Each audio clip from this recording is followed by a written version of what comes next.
What's going on, Jerome's? So we did up a bye-week Q&A, and I realized I really enjoyed the non-football questions, right? And I don't know if this is going to be an offshoot thing. It's going to be life advice with Dr. Andy, where I am far from perfect and far from giving away good life advice. But I feel like that's also a bonus where some people where they don't have all the answers, they're working things out just like you, but I don't know. Like I feel like it's a decent perspective, and I just want to start out. So we get some flack on this channel at times for being too positive, to drinking the purple Kool-Aid, and all that stuff. And I wanted to talk about why, because in general, I tend to be a positive person, and it's not really like a conscious decision. Well, maybe it is. Maybe it's conscious and subconscious, but it's more than just, hey, this team is 0-16, but they'll give them hell as 21-point underdogs week 17, because here we go, because we're the best 1-16 team in NFL history. It ain't that. It's just more, life is always hard, and negativity is really, really easy. And I've come to find, as I've gotten older, that this is going to sound corny as hell, but your attitude really does affect how you perceive things in life. And everyone always talks about, or not everyone, but a lot of people take on a victim mentality. It's like, oh, this happened to me. Why this person do this? Why I never catch a break? This, that, and the other thing. It's very Eeyore sort of sad sack attitude. But you can only control how you feel about things. You cannot control what happens around you, right? And it really is about perspective, where it's like, hey,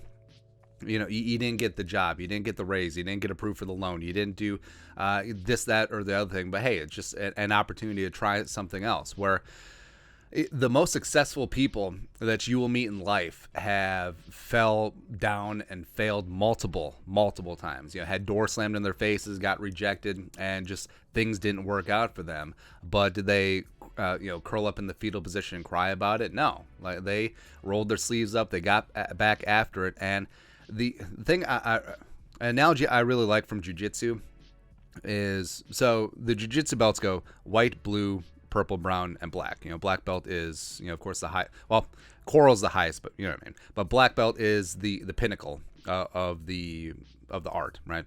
And the saying is that a black belt is just a white belt who didn't quit.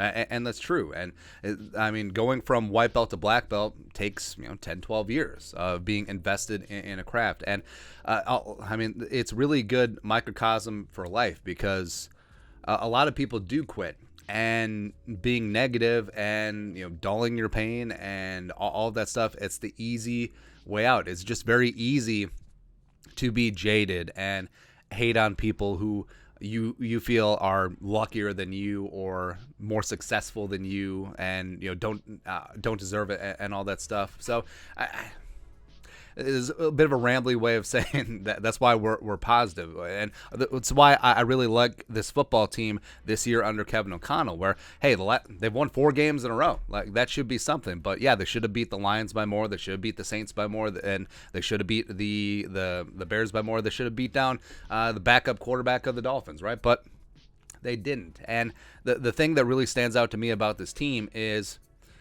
in those close games, they're not thinking about, hey, we blew a 21-3 lead against the friggin' Bears, and then just cry about it and just roll over and die. No, like, it doesn't matter how you get to a situation. It doesn't matter if you blew opportunities. It doesn't matter if you should have been better than where you are right now. That does not matter, because you are where you are. Now, what can you do at this moment to affect your future outcome? One step forward. You can't worry about the path behind you. You simply cannot. But what can you do? What decision can you make? What play can you make right now that can help change the outcome in your favor? And I feel like that's a good mentality to have for life, because whether if you have health issues or financial issues, relationship issues, life issues in general, like, it doesn't matter how you got to this spot, but what can you do today?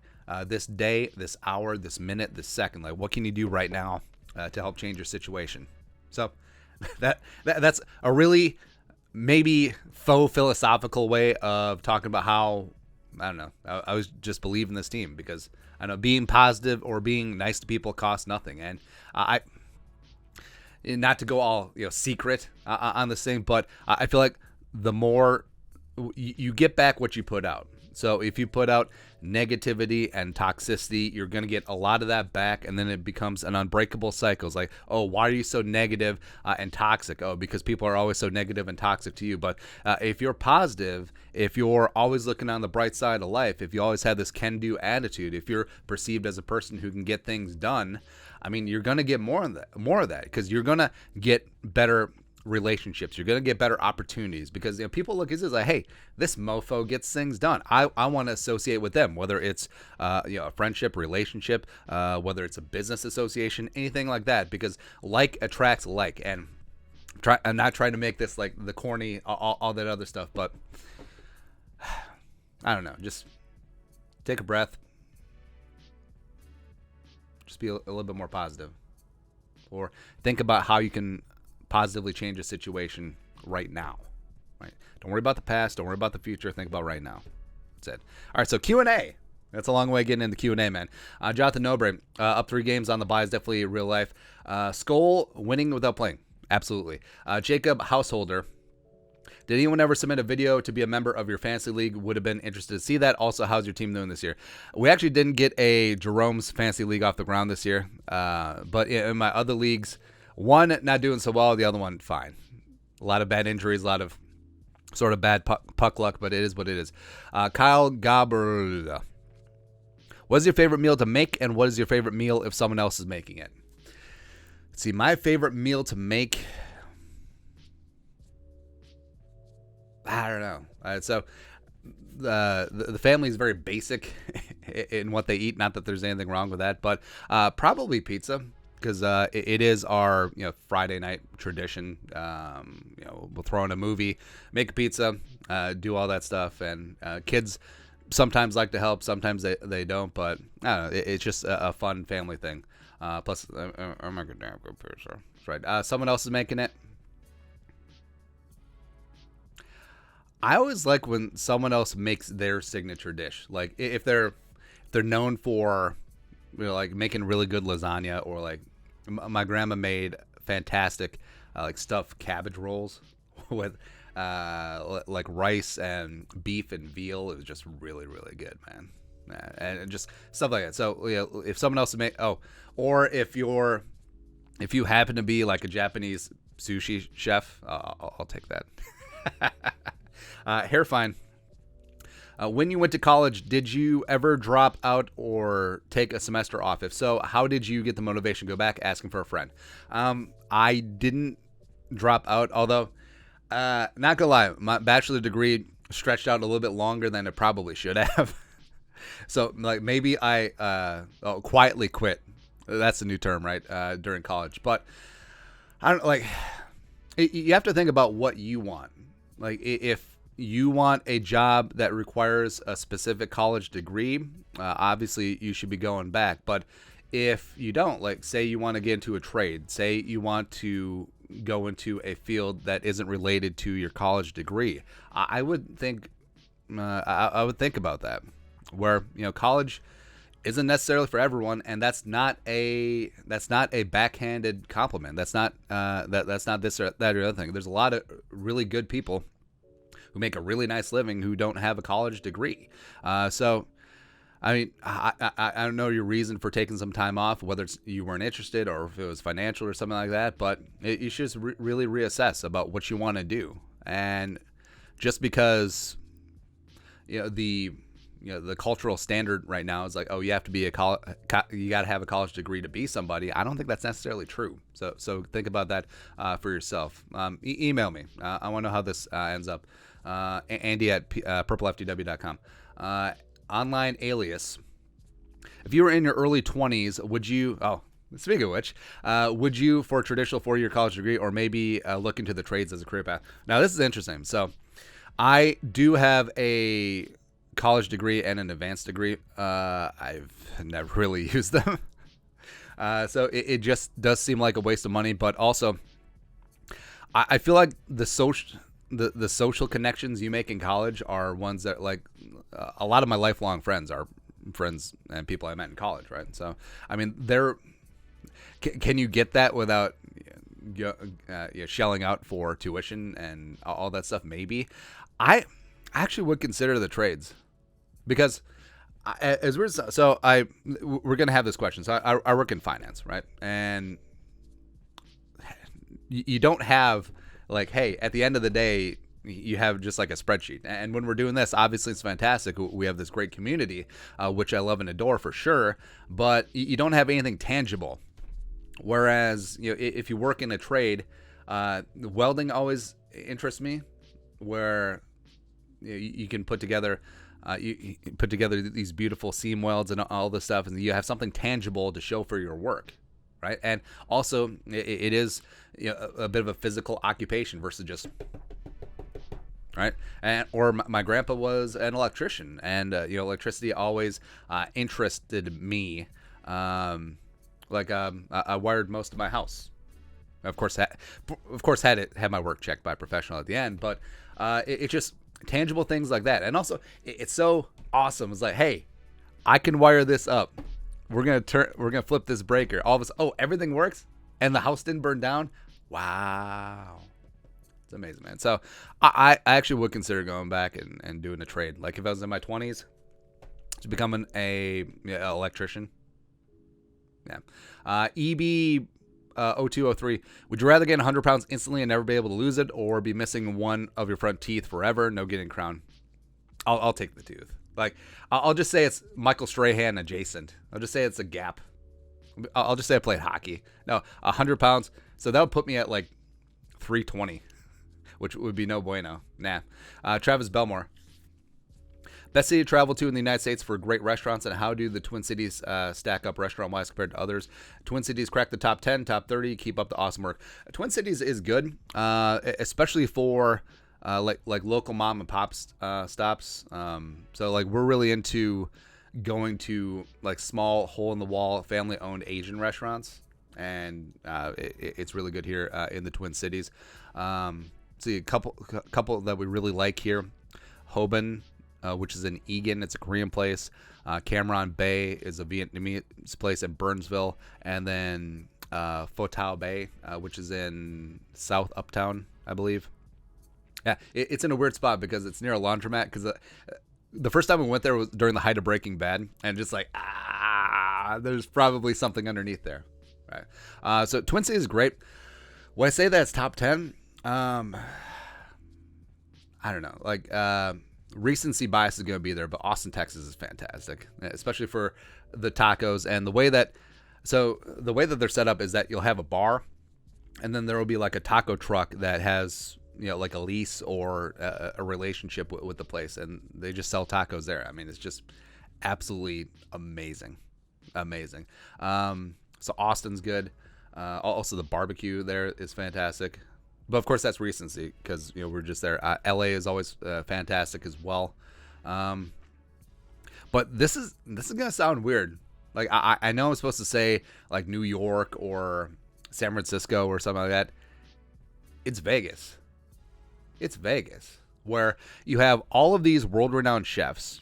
They have these outposts in Vegas. Now, they're not the same as their flagship stops by any means, right? But they're a way for their top lieutenants to get some executive chef experience. They're a way to keep their chefs in their family, keep them working, and you get really quality product. I mean, some of the best meals I've ever had have been in Las Vegas. I mean, this recent trip, we went to Zuma and Cosmo, which is fantastic. Dynamite sushi, got the omakase, and also Las Vegas Chinatown. Let's be honest here, amazing. It's just strip malls upon strip malls of restaurants and nail salons and karaoke's and massage parlors, and it's everything that you want it to be. Like every place is good. Every place is just dynamite.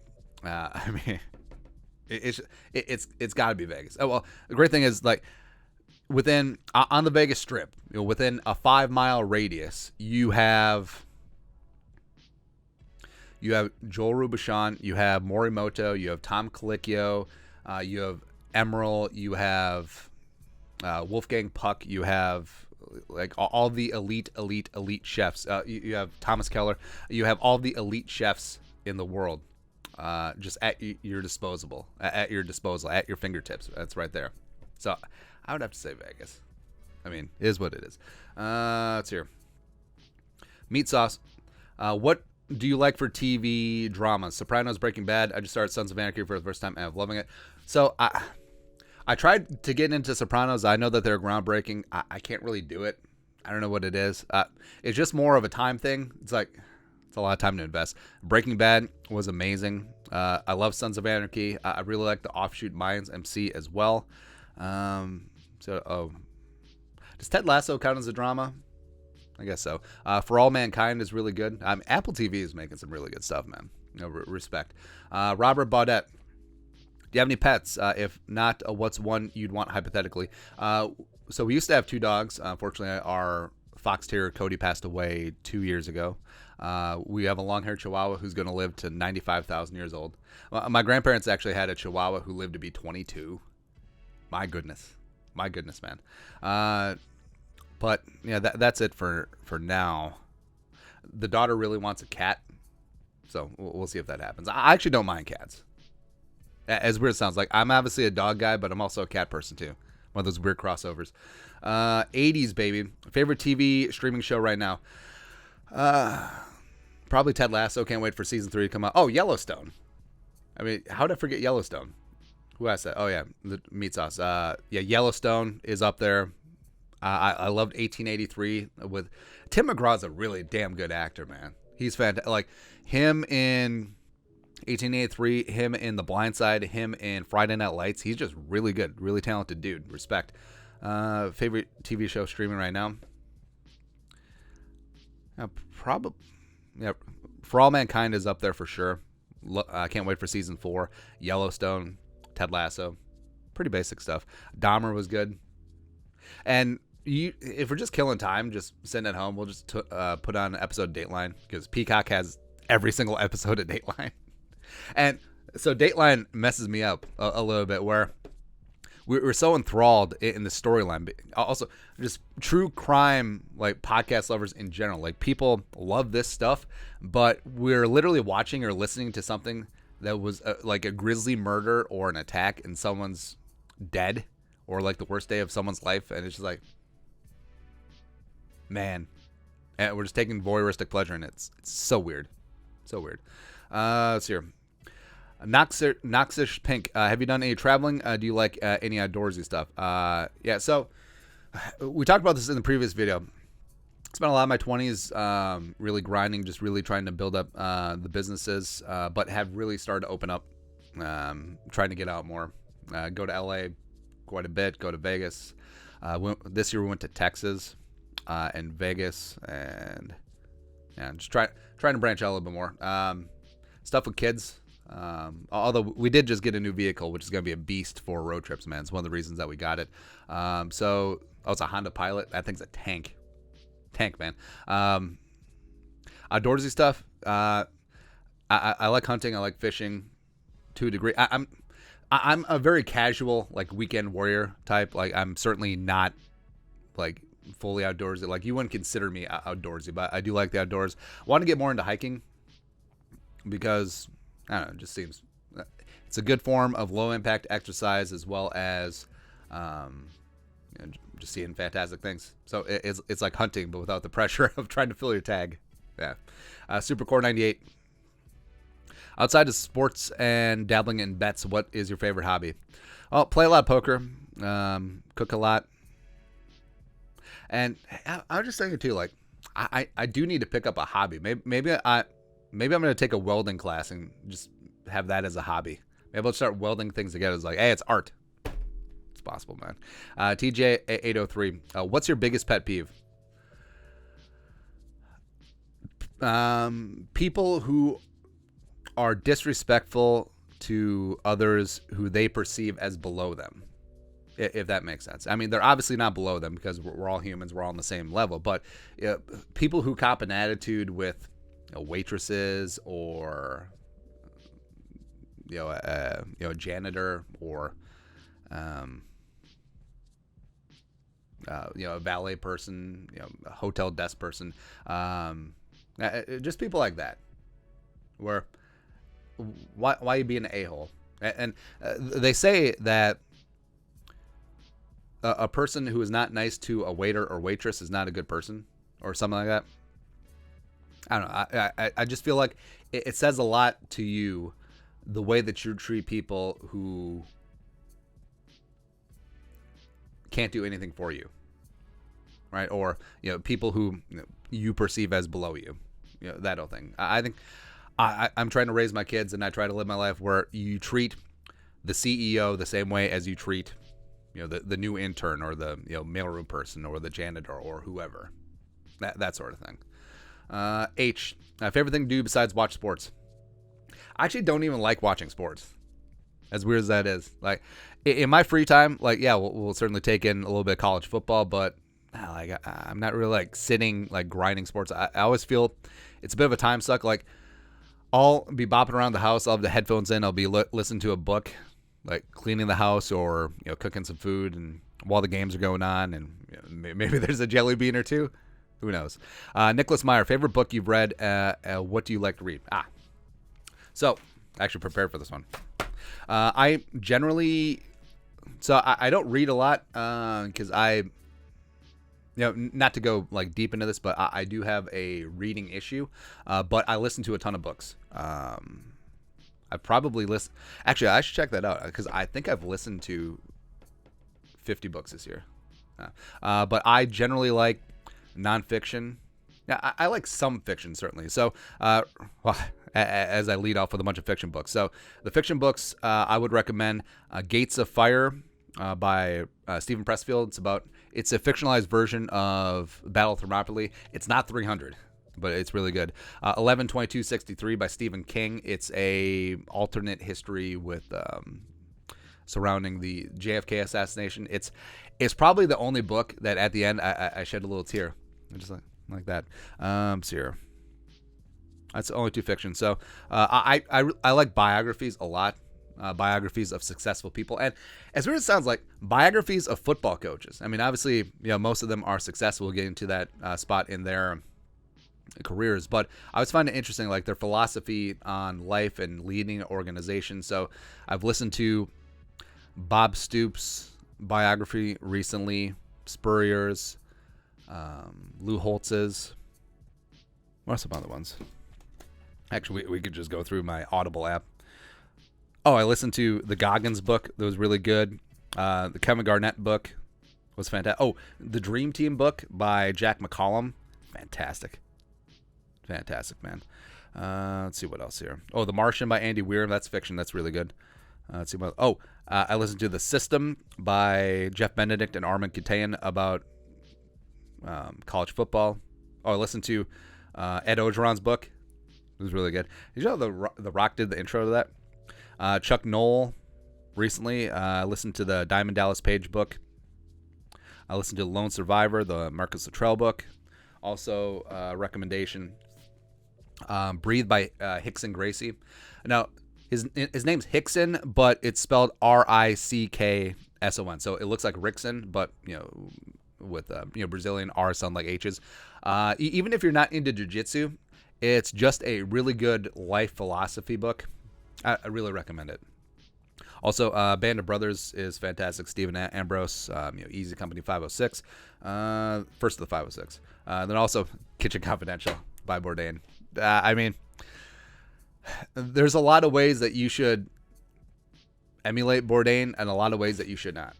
Right? And what really sucks about Bourdain, and it really shows just another take about philosophy of life, where you can have everything. You can have everything. I mean, Tony Bourdain probably had the coolest job in television, but he was very unhappy. And I've again, getting all philosophical. I've had this notion a lot. Like, would it be better to be a depressed billionaire or the happiest goat farmer in some remote village in like the steppes So like Mongolia, Afghanistan, China. I don't know. Anyways, what's next? White Gritty Goodman.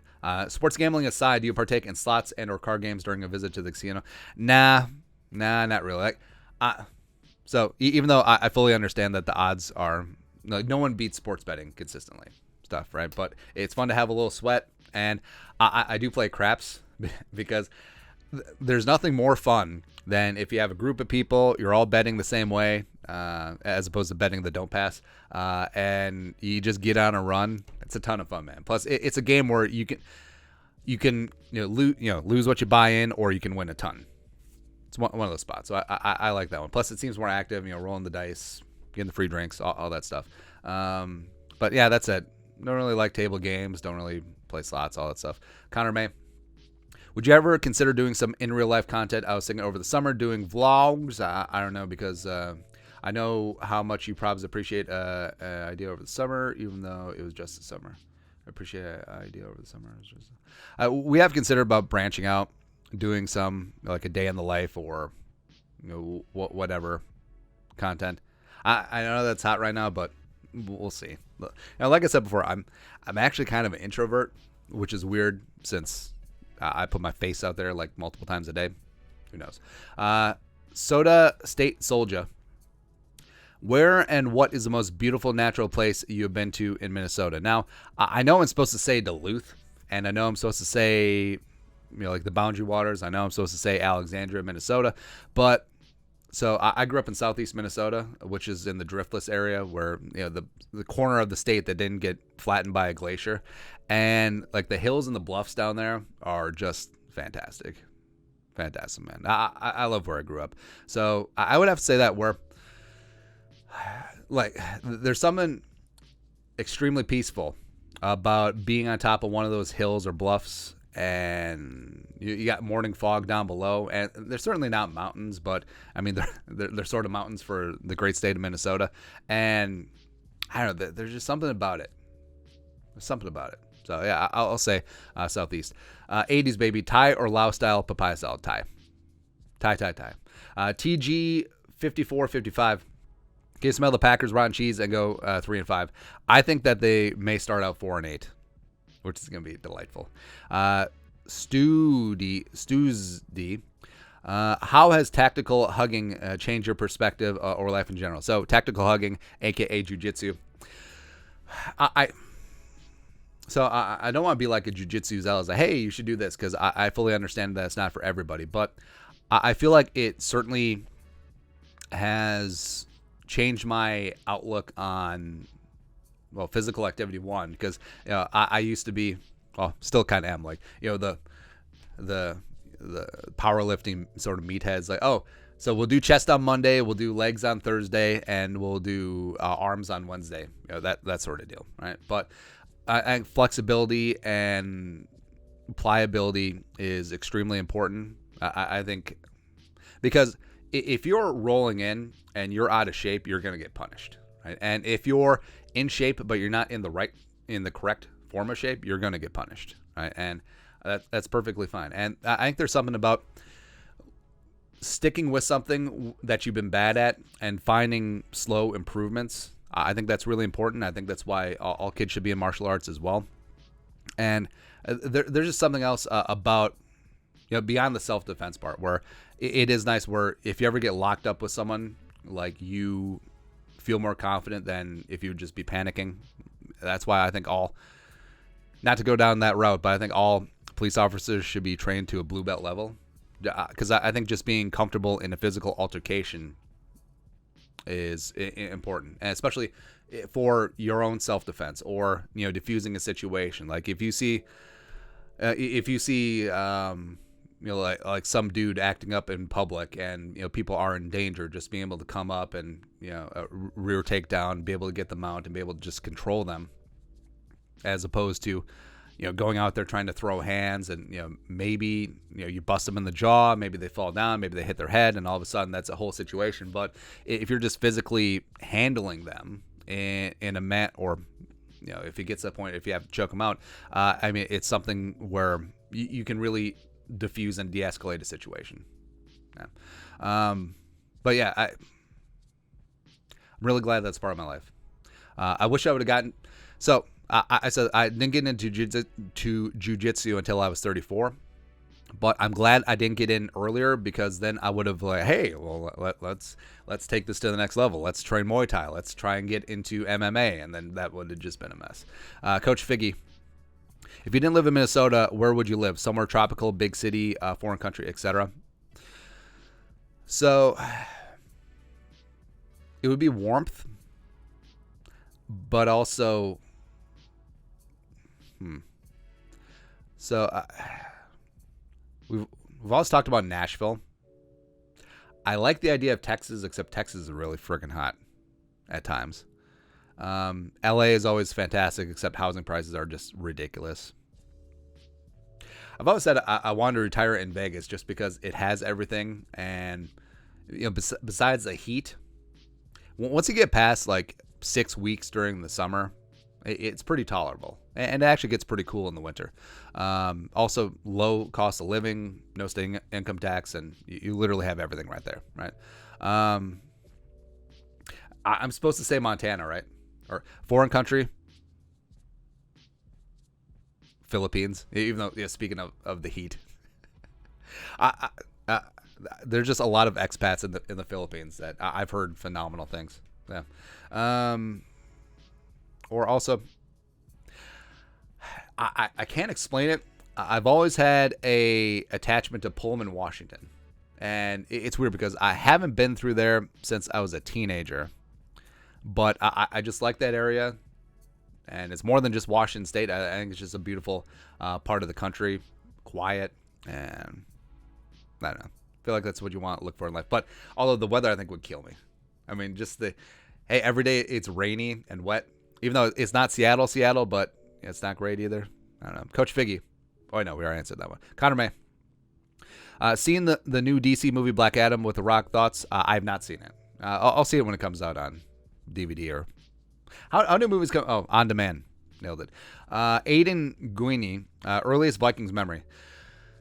I vaguely remember 89, Tommy Kramer, Darren Nelson, Washington, NFC title game. Vaguely, but my earliest memory was Warren Moon and Chris Carter, 94, 122. Yeah. Lucas Johns, any good book recommendations? Already covered that. Thank you. I know, M, what's your full-time job? Work in finance. Adam, favorite dessert? It's got to be cheesecake, right? Although I am starting to get into the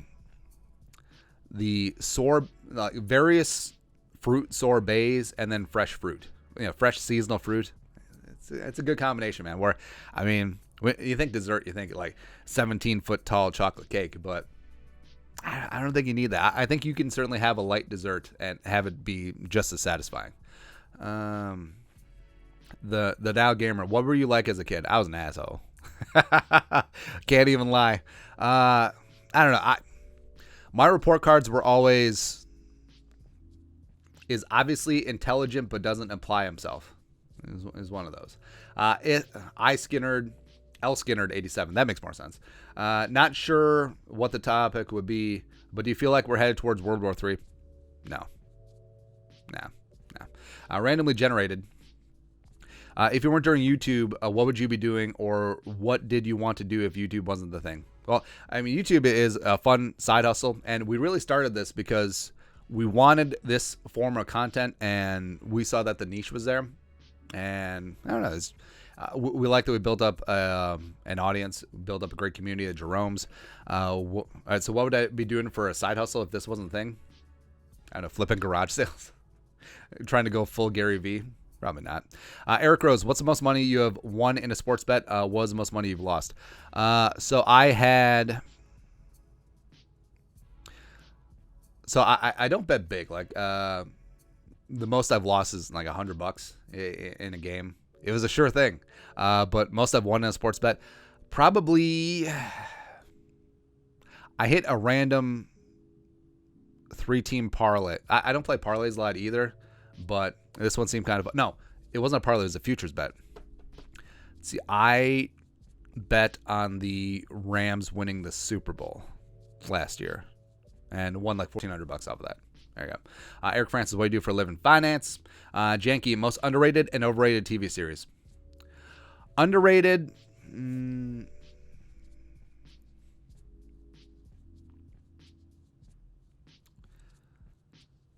So underrated. There was a show called Terriers that ran for a season that had Donald Logue. I think that's his name, right? It was based in San Diego. I thought that was a really good show. Also, the show Patriot. It's on Amazon. It's got everyone that you would recognize in that show. It only ran for 2 seasons, but in terms of like dark humor and like it was a really good show. Overrated series. I'm gonna get in trouble. I was gonna say Game of Thrones, but I mean, you can't mess with success, right?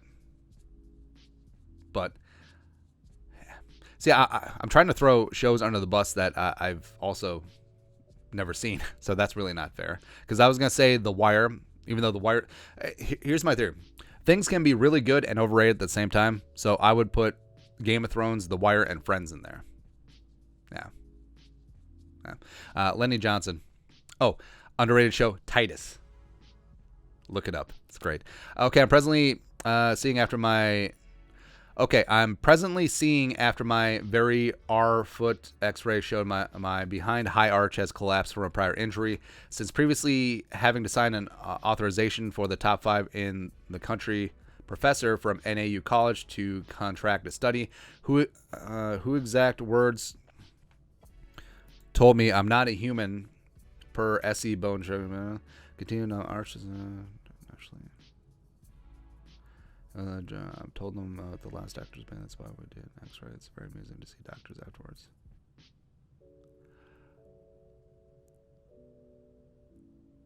I don't know what this says, but I hope it works out. That's all. And Young Rake, do you think the NFL is rigged? No. It would. I mean, if it was rigged and scripted, I mean, so many people would be in on it that someone would leak. Like the backup tight end playing special teams is like, hey, on this play, you have to let the guy block the field goal. I mean, he would blab, right? Right. So, yeah, I don't think it's rigged. Yeah, it's certainly not like pro wrestling. Pro wrestling isn't rigged. It's predetermined. It's like the ballet. Like, they know how it's going to end. Anyways, that's it. Thank you very much for coming along on this extended Q&A, as well as a little soliloquy about life. You're the best. Skull, production value.